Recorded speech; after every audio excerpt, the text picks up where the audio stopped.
And I thought in that moment, in my true marketing style, well, wouldn't we be fucked?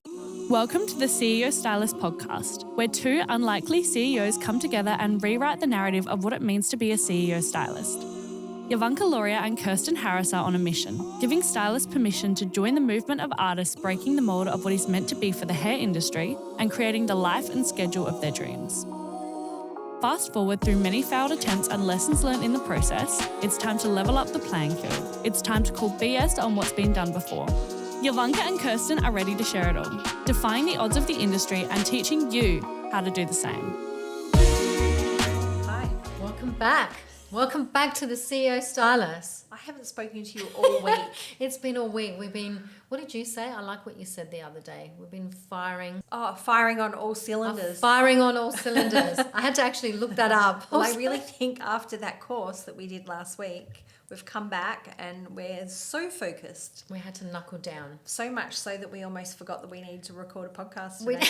We did. We're like, in all honesty, because we're real and we're raw, we're just going to wing this one. We are totally winging it today. And it might turn out to be, funnily enough, one of our best ones. So where are we going to start today? Okay, so we're talking about email marketing, and email marketing's not dead. And the week that we're recording this might not be the week that this obviously happened, but this week in cyberspace, what happened? What happened? Well, Instagram, there was over, I don't know how many millions of accounts went Glitch. down. Instagram and Facebook and went down. And I thought in that moment, in my true marketing style, well, wouldn't we be fucked if that was our only source? 100%. So, and I know, like, I don't know how you feel about email marketing, but I know when we talk to clients, they're like, oh, do people really read emails? You know, is email marketing really important? And so that's why we framed this one, email marketing is not dead. It's not dead. I think it is so important. And the more deeper that I'm getting into my businesses, the more I'm realizing, because I'm also like, I always have this thing, oh, we're creatives, we're hairdressers, we don't read emails. You know, and also when we're checking on our Stockists as well, we always check and, hey guys, have you read your emails? And honestly, like sometimes they don't check it, but a lot of the times it's also going into spam, into inbox. I want to ask you a few questions about that one. But let's talk about habits though, because this is how I want to frame this one around our own habits have you got a personal email address? I mean, I know the answer to that. It's fully loaded, right? You've got a personal email address. Next question, do you subscribe to brands? So my personal one is my spam, one that I subscribe to brands. Okay, and you subscribe to brands? I do. How often do you check it? I don't. You don't check it at all? I don't. Honestly, it's one of those ones because now I've got my business one, so that one there is just, inundated with, 20 to 30 messages a day. But my personal one is just one that I literally use for sign-ups, and this is something that I'll check it maybe occasionally. Okay. But I check it if I'm really looking for something. Does it do you get notifications on your phone? Hell fucking no. I don't, because I want to be able to keep up with it. Okay, so this is blown up. You're like the exception to the rule. I'm going to talk about my own habits, right? So I know, like in my inbox now, my personal inbox, I've got 12,000 messages. Unread emails. Technically, they're unread emails. However, I've got stuff for my daughter's school. There's personal emails that come through in amongst, and I've got the same thing, that Gmail account that I subscribe to all the brands. But I know in my own habits, and I'm pretty certain there's many other people out there that have similar habits, where you might not read the email, but you read the headline. It's true. And then what do? If that headline piques interest? So in saying what you're saying, if there's a brand, like there's my top 5 brands that I want to know, because I want to see what they're going to be sending me, I don't give them that spam email. Oh, okay. So I'll give them my email that I do want to see. So they're the ones that I do open. And then what do you do when you might not read the email, but you might read the headline, or you might read that banner? It has to capture my attention. Yes. In order for me to, but there's top 5 ones. But then you'll go to their website, you'll go to their socials, you'll have a look. And that is really why, I think, to summarize it, that's why I'm so passionate about email marketing. It's not because you've got 20 hours a day to sit there and read everyone's emails. It's that nurturing process. So you might not open the email, but you might read it. Which ones do you open up? So I have a couple of fashion brands where I'm like, You're gonna I have a couple of fashion brands. If we're going in full disclosure, full transparency, there is a couple of fashion brands that when I see those emails come through, so I get the notifications on my desktop, I'm like, it wouldn't matter what I'm doing unless I'm in a meeting with a client. It will distract you. It absolutely does. Interesting. I'm going to be completely transparent. It does. I'm like, oh, okay. I'll remember that in a minute. Or Iconic, like I think about Iconic as a brand. Decuba. I think about all these fashion brands that age. What else? Well, Witchery actually don't so much. Decuba's really good at it. Age are really good at it. Iconic. ASOS? No, I mean they email, but they're not regular. But I'm talking the regular. And what they're sending you Emails could be. But with every email, are that in every single email? Is it here, if you buy this, you get, or use a discount code? Like, are they Not enticing? necessarily. No. So there's different purposes for email marketing. There is the typical, it's a discount code or it could be a competition or enter or whatever it is. And then there's the branding ones. It could be like Motto is another brand that I follow. I would probably get emails from them 3 times a week without question. They go live every day on their socials. They do email marketing, and it could be a new release. There's no offer. They have like a membership offer. So it's more like value, that everyone gets. Like value add as well. A value add, but it might be here's what we're releasing today. Maybe they actually do more than 3 emails a week. It's probably I miss a lot of them. And that's how quickly my inbox fills up. But I don't delete them. Lorna Jane's another one I think about. They're probably emailing 3 or 4 times a week. So I'm not unsubscribing. So I think about my own habits going, I might not read it. I'm not unsubscribing. But if there's something in the headline that catches my interest, I'm sure as shit going on that website to have a look. Fair enough. Whatever it is. It's not a sale. It's just, it could be whatever it is. Or I might want a distraction. But that's the whole point of it, to be able to nurture that relationship. So, email marketing is really about, don't forget who we are. It's just, you might not be ready to buy now. And here's the thing, now that, we've been working on our hairline for 3 years and I've been learning a lot more about e-com. E-com is a whole different beast. Yeah. Right? But also should we take this back to businesses that should be, sending out emails to their customers? Because this is what, we really want to touch on is, small. I know when I first started, I was like, do I really need to be doing that? Like, how do I get the attention of my clients?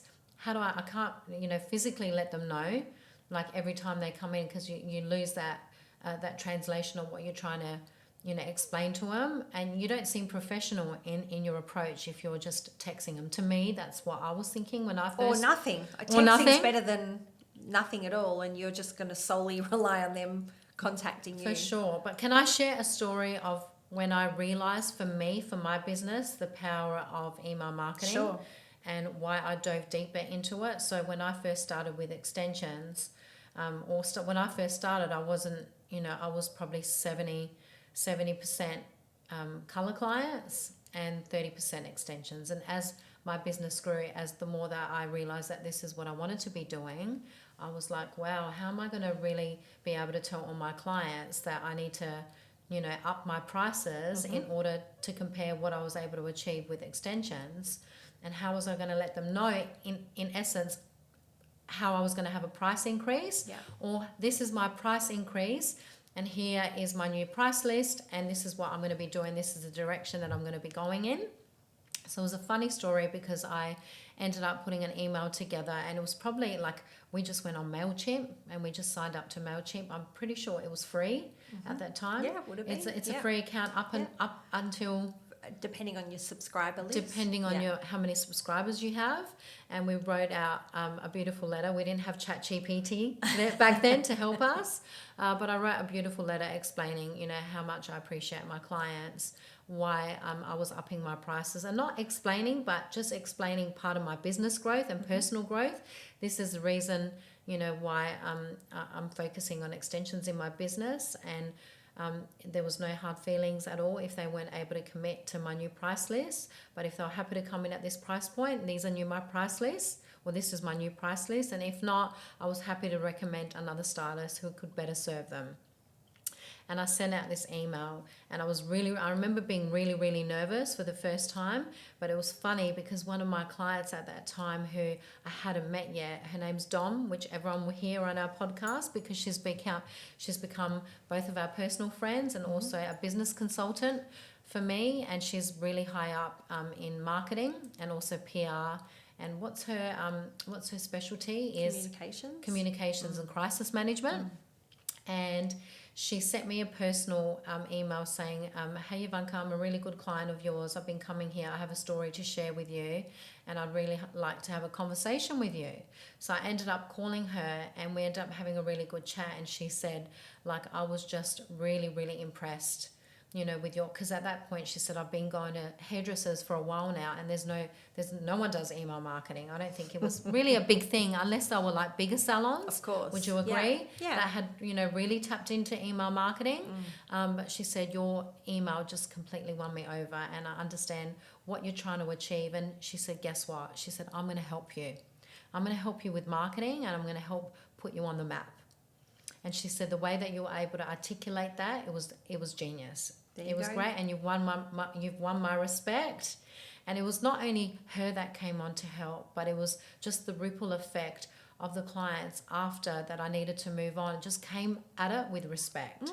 They didn't question me. They weren't like, why are you dropping me to... They were just like so supportive and understood what I was trying to do. So I just wanted to share that story. Did you continue emailing? 100%. Absolutely. So, and I think we go back to, like, I want to anchor it with not just for the purpose of sending emails out. Let's just look at what happened. Let's come back to what I said before about what happened this week with Instagram and Facebook crashing. And if you just rely on social media as a way in which to market your clients, you are playing with danger. Because in that moment, and I saw because you'd messaged me asking if my account, so I was petrified. I didn't even want to touch mine because I'd already seen on the news that it hadn't impacted every account, but it was a global issue. And I thought, can you imagine in this moment just how many businesses would essentially be shut down? They would be choked completely. Relying on their clientele. Because that's all they've got. Correct. Social media is it. So this is why my key message in all of this, email marketing is great for relationship building, it's great for brand building, it's great for selling a product, promoting a service, a discount code, getting them in on a membership, whatever that is, spotlight a staff member or a clinic or whatever it is. But the other important thing is it's to diversify your marketing practices beyond just posting shit on Instagram. True. And I think also the reality of Instagram now, like everyone's complaining. It doesn't matter how big they are on Instagram or how that everyone's algorithm is fucked. Well, we're back to having to post very regularly again. It went away for a bit that we could post, 3 or 4 feed posts a week and a bunch of stories. And now it's like, we need to post consistently on stories every day. It's to get funny that reach. because I actually spoke to Dom about this yesterday, and she was saying she's even struggling with because she helps her husband with his service-based business account. Yeah. And she's like, back in the day, they were rewarding you based on how many followers you had. Oh, yeah. And now no one's even caring cares. about how many. It's more about the engagement and the likes and. It's gone into a whole different, it's a whole different system now. She's like, I don't know where it stands with social media. I feel like everyone's a little bit overwhelmed, confused with social media. But once you take out the overwhelm with email marketing, and this is what you've also helped, our business with, and what you're going to be taking over a part of the salon email. This is your jam. This is your, we love it. This is what you implement. Yeah. And you've obviously been now working with salon owners, multiple salon owners who've now implemented. And most of them have not had anything.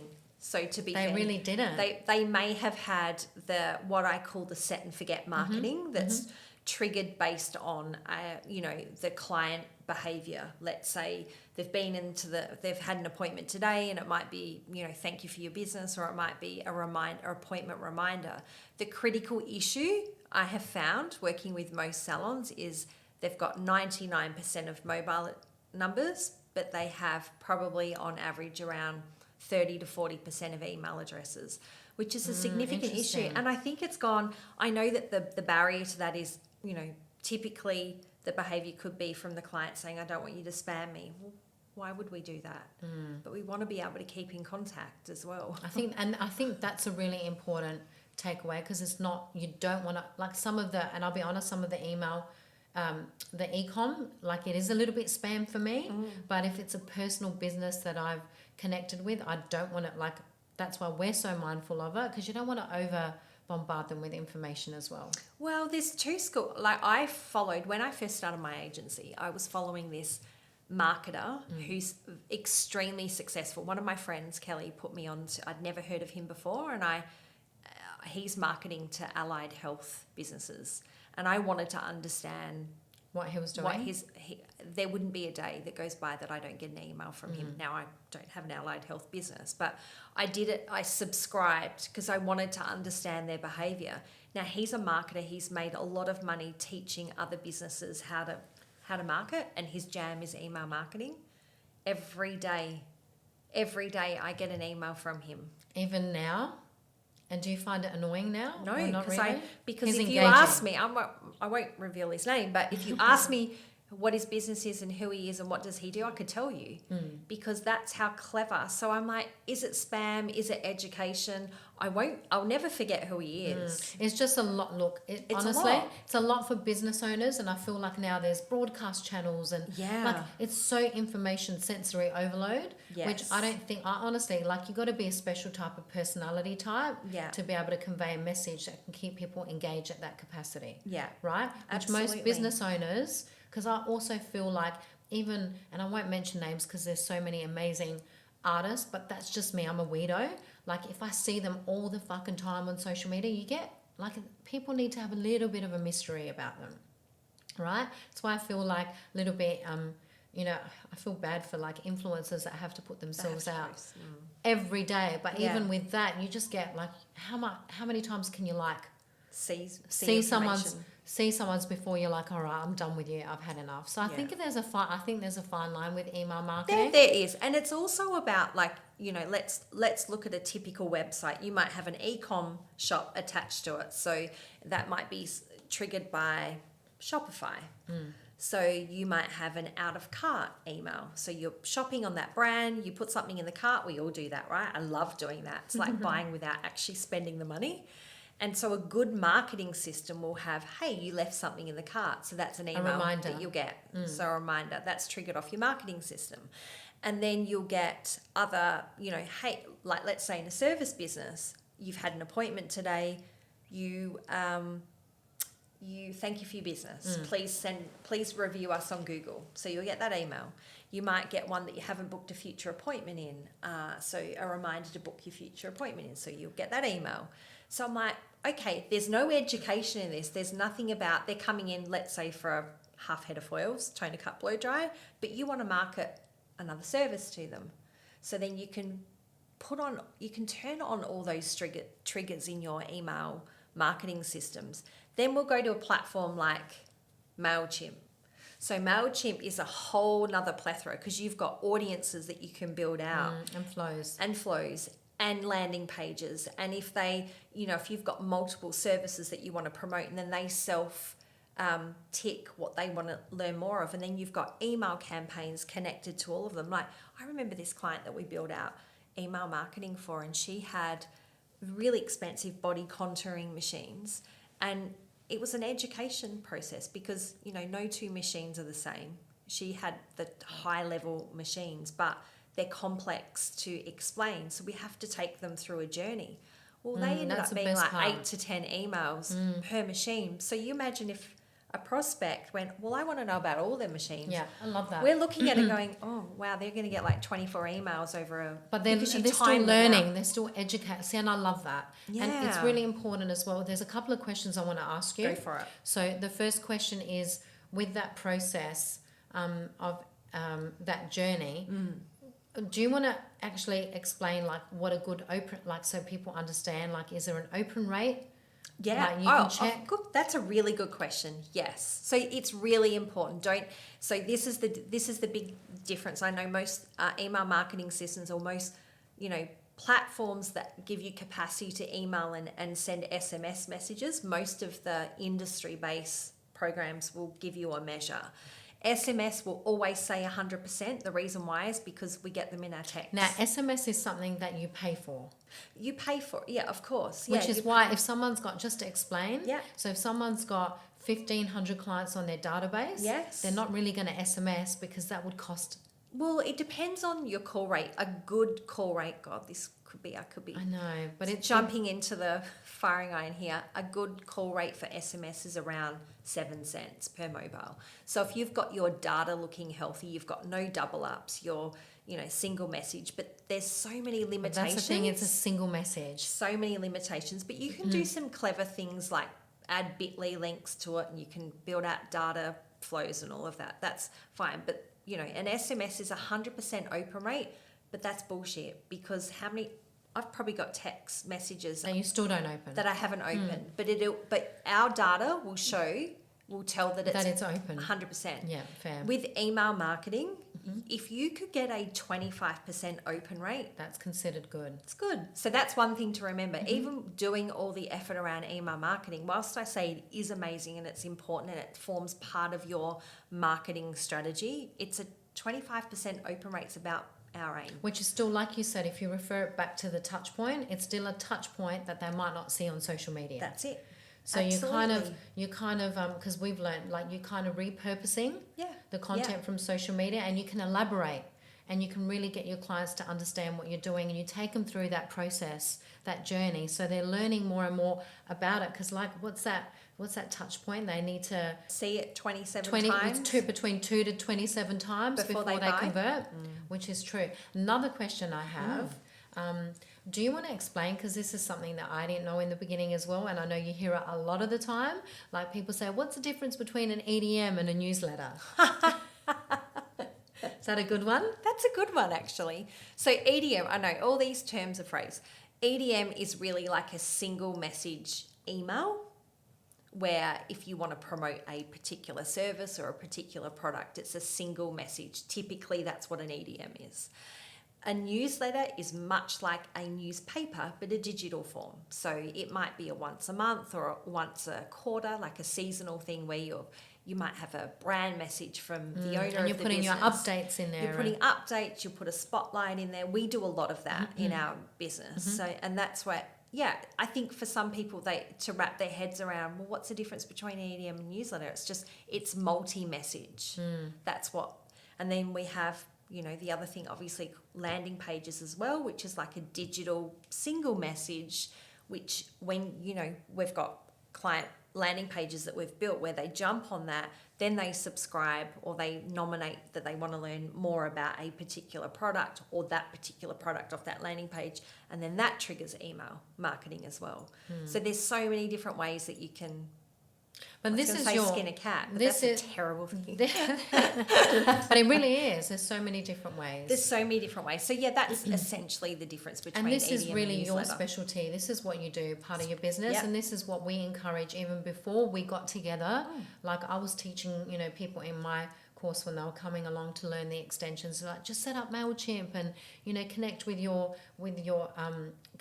customers. Like I was really, really big on that. Obviously it's not on the level that it is now, because we do spend a lot more time, us personally, creating newsletters, monthly newsletters. That's for adding value. And I always never wanted to be that email that's like sale.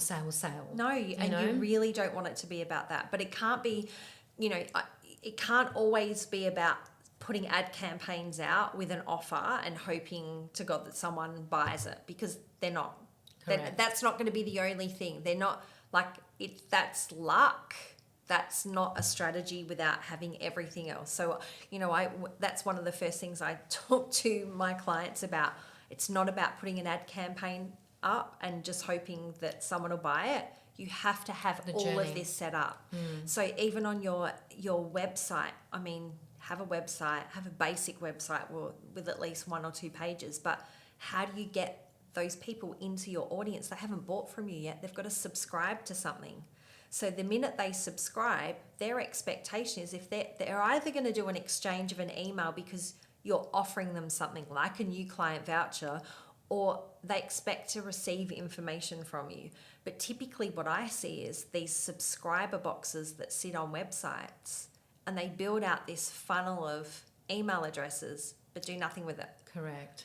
So and that's true. like all this effort. Well, do you want to give people, because this is something that you do, obviously people can set up their own MailChimp, but once you build up a team and you build up a business and you know you're busy and you want someone like yourself, that's essentially a big part of what you do. It's one of the first touch points that we do.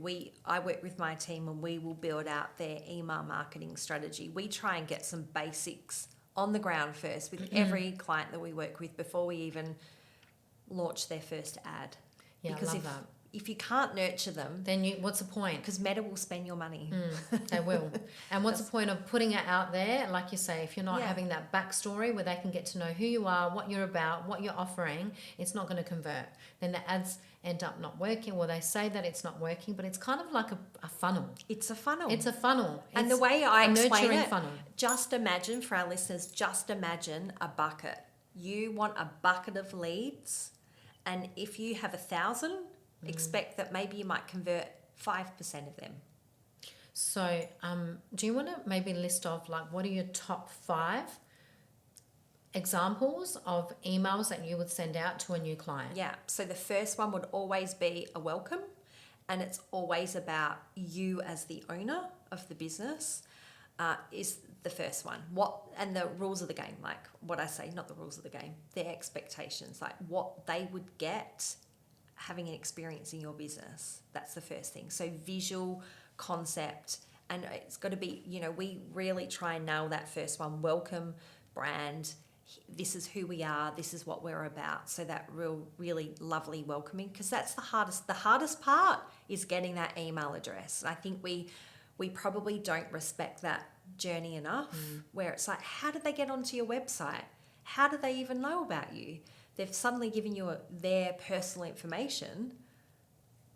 Nurture them, so give them a warm welcome. The second one might be about a service, like here's our service menu. This is what we specialize in. So, and it might be again visual concepts of what it is that we do in that business.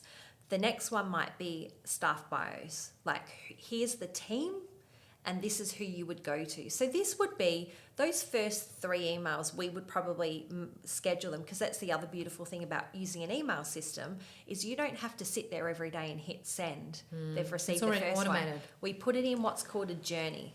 So we build out the emails, we make them visually appealing, we put beautiful photos, we make sure they're written on brand, and then we put them in what's called a journey. So as soon as you get that email address in, it triggers, and then it'll have, today I'll get this email, tomorrow I'll get another one, or in 2 days' time. So we build out that whole format.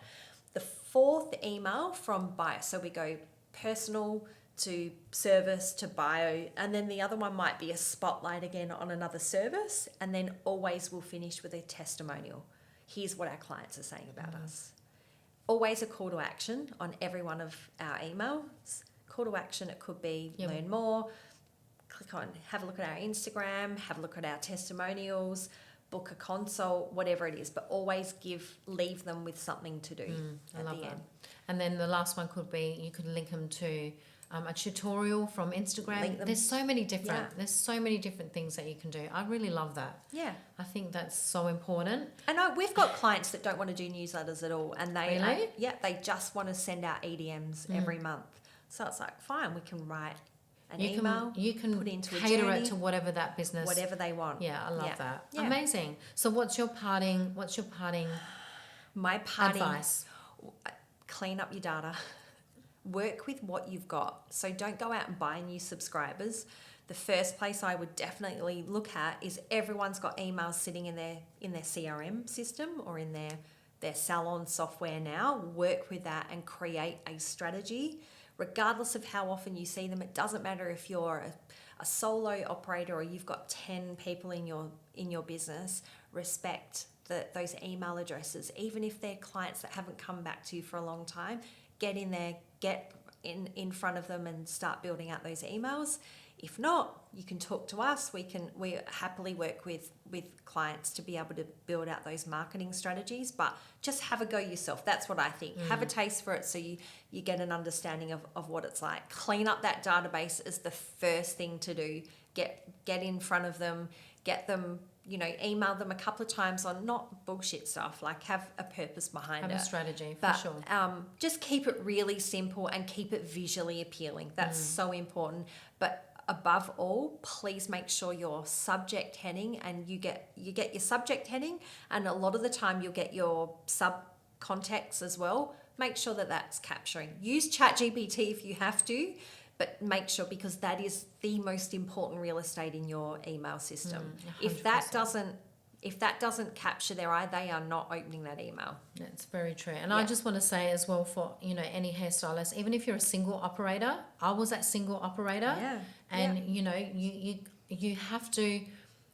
This is part of what elevating the industry is. We always, have cop shit. You kept saying, like, why are hairdressers undervalued? I promise you, once you delve into email marketing, you will be taken seriously. Yeah, Your clients will respect you.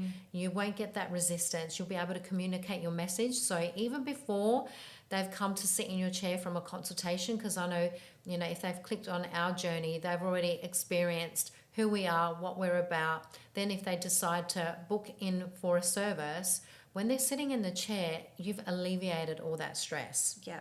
You don't get that kickback. You don't get that resistance. It is a really beautiful, smart, intelligent process. And they look forward to coming to you. And they look forward to coming. And they're like, I feel like I know you guys. And all our clients as well, they just love being part of that journey and that story about what's happening in the salon. They're so invested in what you're doing as your business. And also, it is when you have people move on or whatever happens, you're able to communicate it with them. You're not stressed out by having to speak about it in front of a client while there's a new client there. You're able to keep the conversation really fluid and really be able to give them the best experience. That's really what it comes down to. So good. And I'd say, you mentioned the solopreneur, it's probably more important to them, because they've got so much more riding on it compared to a team where, as a bigger business, if you've lost one or two clients, it doesn't impact as much. But as a solo operator, you lose one or two clients in your week, that's a big impact, because you don't have another income stream to rely on. And I feel like also in the beginning, when we were getting constant messages from anxious clients, because you're able to communicate what you're about, what your like how your process works, what the aftercare is, what your follow-up is. You've got a tutorial in there.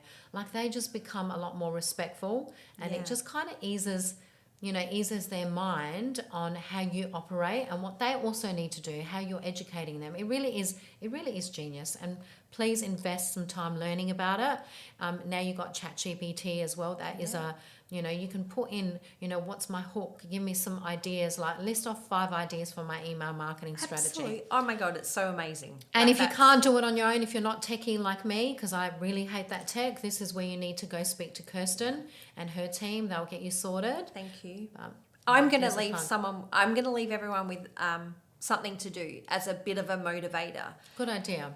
Is go into your salon software and calculate. And some of our listeners may already have the answer to this, but go and calculate how much your clients are spending with you on a per annum basis. And you put yourself in that position that if you were spending on average, let's say $6,000 to $8,000 a year with a salon, let's say it's a full-blown hair extension salon like yours, right? What if you were that person spending that money in a business, what would your expectations be? So true. Love that. That's all. We'll leave you on that note. Thank you. That's great. Good chat. Great. Good chat. We don't need to plan for our podcast. See you guys. We'll catch you on the next one.